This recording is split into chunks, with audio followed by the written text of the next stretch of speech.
Hello everyone, my name is Anton Vorobets. I'm the founder and CEO of Fortitudo Technologies. We build risk and investment technology for institutional investors.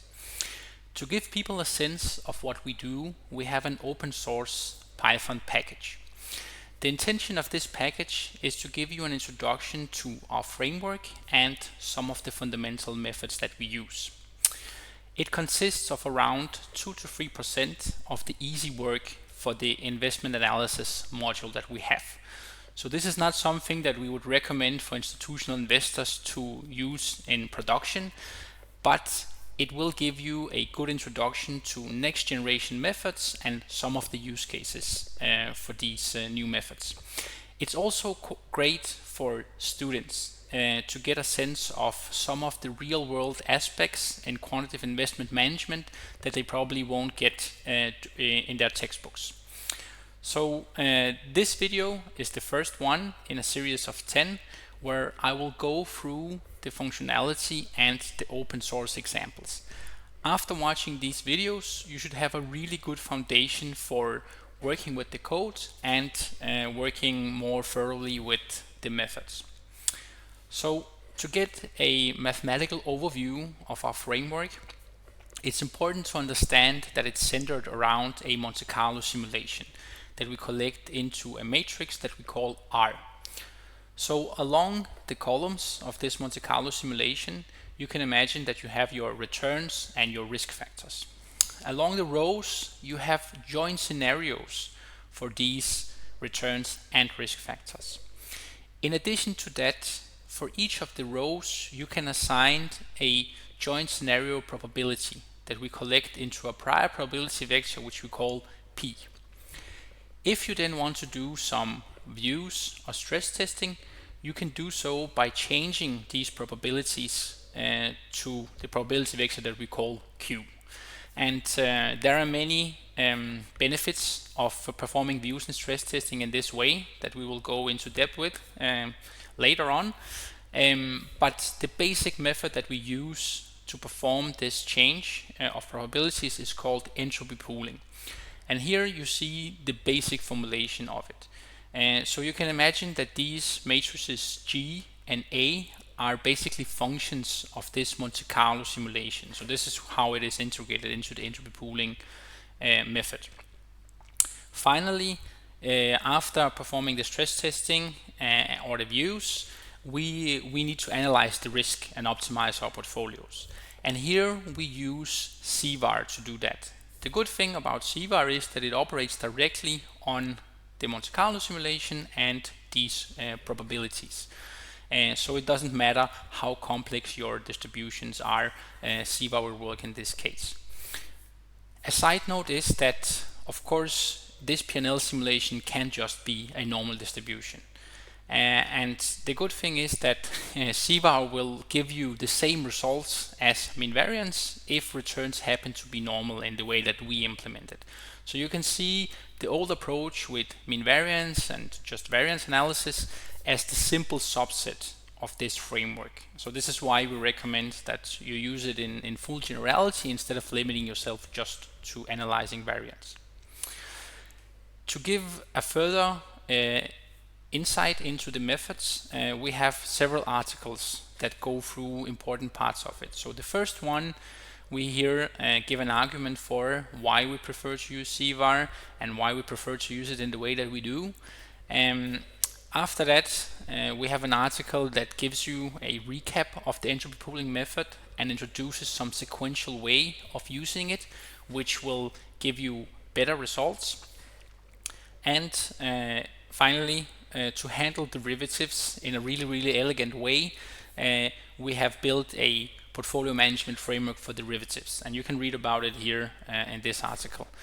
At the very end, this is the most sophisticated framework that we have. This is what we call causal and predictive market views and stress testing. And this is basically a combination of Bayesian nets and entropy pooling, which you can read about here. To get the documentation of the open source site, we have a link here which is called os.fortitudo.tech. If you want to see the actual code, which is what we will be going through later, and the examples, it's on GitHub, where we have it right here. And then finally, there's a LinkedIn group where I regularly post about this framework and other quantitative investment management related content. So I encourage you to join that group. It's called the Applied Quantitative Investment Management. You're also welcome to reach out to me personally on LinkedIn. Okay, so let's now look at the documentation of the open source code. The first thing you see here is just the landing page, and it also gives you a link to a YouTube video which goes into some more details about this framework and some perspectives that I encourage you to watch also. There's also an article on Medium where I give some details about CVAR and entropy pooling and how these things play together. Finally, there's this disclaimer that the package is intended for people who are comfortable working with matrices and vectors when they specify entropy pooling views and portfolio constraints. The good thing is, of course, that it gives you full flexibility in relation to how you work with these methods. So there's also a benefit to it. When you look at this open source documentation, you can immediately see that there is a sidebar that you can navigate, but you can also, at the bottom of each page, you can just click through all the pages, and this is what we will do. So if we click next here, the first thing that you see are the installation instructions, and you can install this package using pip. If you want the best performance, we recommend that you do it in a Conda environment where you install all the dependencies using Conda first, because this might help you optimize for the CPU that you have in your computer and things like that. So here are the instructions for how you can do that with Conda. If you want to go through the examples on your own computer, you might need to install additional packages in this environment, such as Seaborn and JupyterLab, to be able to run the notebooks. You should be able to install these with pip without any dependency conflicts. You also have the opportunity to explore the package using Binder. And Binder are basically some free servers that are made available. So they are not that large and they are not always very stable. So you will not be able to run really big simulations here, or at least you will have to wait for a long time for them to compute it. But you have this opportunity that you can do without installing anything. Alright, so the next thing is the actual documentation of the functionality that we offer.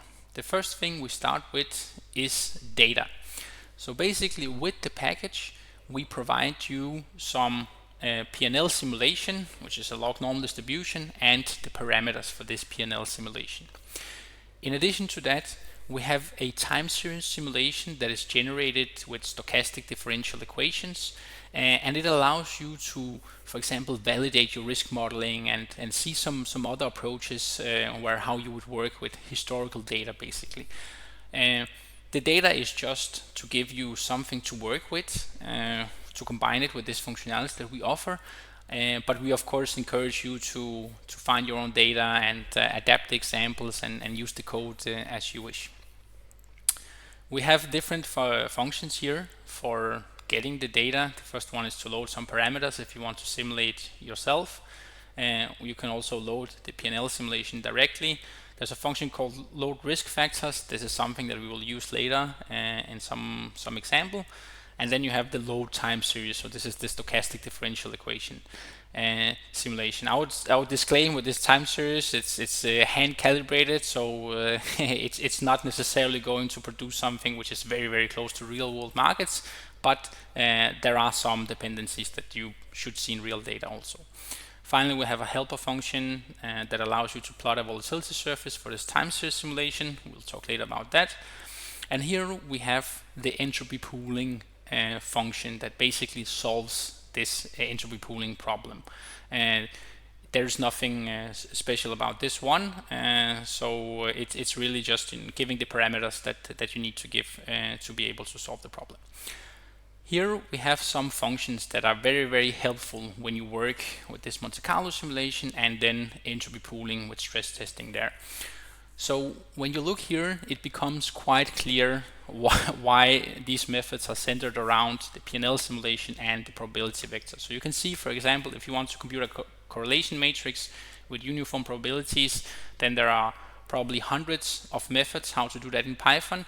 But when you have non-uniform probabilities, this is what we provide to you. So here you have the P&L simulation and a probability vector to compute a correlation matrix there. The same thing for the covariance matrix, and also here, if you want to compute a portfolio's CVAR, then not only do you need to provide the exposures of the portfolio, but you can also provide a probability vector for these joint scenarios. The same thing goes for the portfolio VAR and the portfolio volatility. So here, even in this case, you would provide the exposures and the P&L simulation, and then under the hood, we will of course compute the covariance matrix and use the portfolio variance formula to compute the portfolio vol. We also have a function which is called simulation moments, and this is basically after you do some entropy pooling stress testing, then it's quite convenient to have a function that shows you immediately whether the views you've implemented them, if you have implemented them correctly. So this is what the simulation moments function allows you to do. We have some option pricing functionality because we have this portfolio management framework for derivatives, and then it's natural for us to provide some help in relation to pricing options. So this is basically using Black's formula to price call and put options. And we also have a function for finding the forward price here. Then we come to the portfolio optimization. And here we have two different classes. One is called mean CVAR and the other is called mean variance. And hopefully it's quite self-explanatory what these classes they do. But the important thing is to understand the problem formulation that we use. So we always minimize risk subject to target return constraints. Another constraint that you see here is a self-financing constraint where we use this relative market value and portfolio exposures. So this might be different from what you have seen in other places where you optimize over portfolio weights, but it is explained in this article with the derivatives framework why it is necessary to separate it into relative market values and exposures. Finally, you just have equality and inequality constraints matrices that you can specify. When you look at this mean CVAR class, it takes the P&L as input, and of course you can also specify a probability vector for the joint scenarios. The method that it has is called either efficient frontier or efficient portfolio. So the efficient frontier method will compute an efficient frontier, and you just have to specify how many portfolios you want to use to span that efficient frontier. So we'll go from the lowest risk to the highest expected return. The efficient portfolio method, you specify the expected return that you want, and then you get one portfolio back. When you look at the mean variance class, then you will have to input the mean and the variance. So if you use non-uniform probabilities, you have to compute that before you input it here. But then again, it has the same methods as the mean CVAR class with efficient frontier and efficient portfolio. We give you some options for tuning the parameters of the optimization algorithms. For variance, we just use the basic CVXUp default values. For CVAR, you can read about how you can adjust these things, and we will also talk about it later when we go through some of the examples. All right. Finally, we have some simulation functionality, and this is basically if you have some historical data and you want to introduce some exponential decay weights of the probability. So this could be, for example, some simple prior model that you have. We have an example on that. You can of course also take these exponentially decaying probabilities and calibrate to a normal distribution. So you can compute a mean and a covariance matrix. We provide you with this functionality. So this is a model that is probably have existed for a very long time. We think it's quite simple to implement, so we give it to you for free. Okay. The next page is just an overview of the examples that we provide in this package. So here you can see that we have 9 different examples, and these are the 9 different examples that we'll be going through in the next 9 videos. Here's a description of them. Yeah, and you will get more insights into all of this in the future. Finally, if you want to contribute to this package, you are welcome to make pull requests, and we have some instructions for how you can do that, and a style guide for how we write our code in this package. At the very end, you have some references. So there's a reference for how we solve CVAR optimization quite fast. There's a reference to the original entropy pooling article. There's a reference to the original article about CVAR optimization. And then finally, you have these 4 articles that describe the framework that we use. Okay, so next we will look at the actual repository of the package. And if this is the first time that you see a Git repository or GitHub, then it might seem like a big mess to you. But people who usually develop code in this way with version control, they should be quite used to the structure that we have here. There's a lot of things that are related to GitHub and the editor that we use for writing the code. I'm not going to go through them. Here, this is the documentation that we have just seen, the web page. And then we have a folder with examples. So if you click into the examples, then you will see these are the 9 Jupyter Notebook examples that we will be going through in future videos. Another important folder is this one that is called Fortitudo. So this is where the source code for the package is. If you click in here and then you go into tech, so for example, if you want to see how we implement entropy pooling, how we solve these problems, you can go into this file and look at the code. We have a quite short and sweet implementation, but it runs in a fast and stable way. So it should be able to solve all the problems that you throw at it. Coming back to the front page of the repo, we have some tests to see that the functionality runs in the way that we want. And then we have README files, environment files, and things like that. It's something that you can read more about at the documentation page if you want. So also, if you have a GitHub user, and this is the feedback that I got from some people, is that you can see over here there's something that is called a star on GitHub, and the feedback that I get is that after they click on this button, they just feel like their code starts to run faster in a more stable way. So they have less problems installing the package and things like that. I don't know how it happens, but I would say that if you want to maximize the performance of this code, then I encourage you to give it a star on GitHub. And on that note, this is the end of this first introductory video, and I hope to see you in the next.